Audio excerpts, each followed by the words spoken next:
नमस्कार। इस वक्त आप जनसारथी देख रहे हैं, आपके साथ मैं हूं वात्सल्य और आज हम आपको बताने वाले हैं एक ऐसी खबर जो वाकई में महत्वपूर्ण है। बीते दिनों वाइस प्रेसिडेंट के चुनाव हुए, देश को एक नया उपराष्ट्रपति मिला। एक ऐसा उपराष्ट्रपति जिसके ताल्लुकात एनडीए ने ऐसे बनाए कि साउथ से लेकर के उनकी छवि अनकंट्रोवर्शियल इमेज को आगे किया। सीपी राधाकृष्णन एनडीए के उम्मीदवार थे और विपक्ष के उम्मीदवार सुदर्शन रेड्डी। और सुदर्शन रेड्डी को 300 वोट मिलने थे।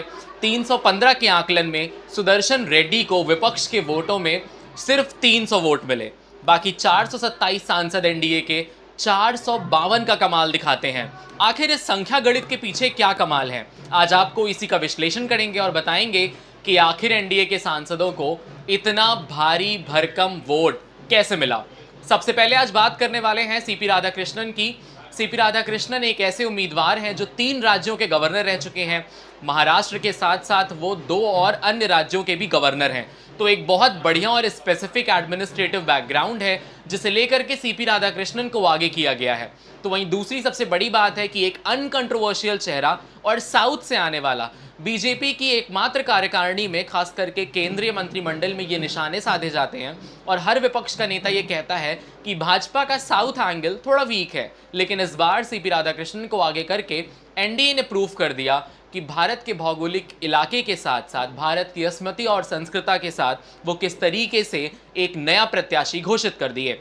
सीपी राधाकृष्णन को 427 सांसदों के साथ साथ 452 वोट मिले, 452। ये आंकड़ा जादुई आंकड़ा था। हालांकि बहुमत का आंकड़ा सिर्फ 392 था, लेकिन उसके बावजूद भी इतने ज़्यादा वोट इसलिए पड़े क्योंकि संख्या एनडीए के साथ थी। बात करें अगर 15 सांसद की 15 वोटों की जो क्रॉस वोट हुए हैं, तो वो सबसे बड़ा मुद्दा है आज भारतीय राजनीति के चर्चा में, क्योंकि 15 ऐसे कौन से सांसद हैं जिन्होंने विपक्ष के साथ कुर्सी तो शेयर की लेकिन वोट भाजपा को दिया, एनडीए के उम्मीदवार को दिया।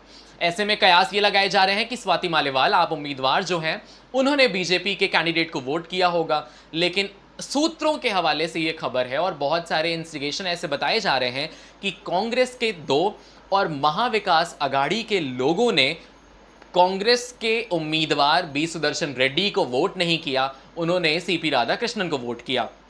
आपको बता दें कि इस चुनाव में पोलिंग एजेंट बनाए गए थे और किरण रिजिजू और श्रीकांत शिंदे महाराष्ट्र सरकार में उप मुख्यमंत्री एकनाथ शिंदे के बेटे हैं और ये दोनों पोलिंग एजेंट थे और इन दोनों ने कल एनडीए के प्रत्याशी की जीत के बाद एक ट्वीट किया।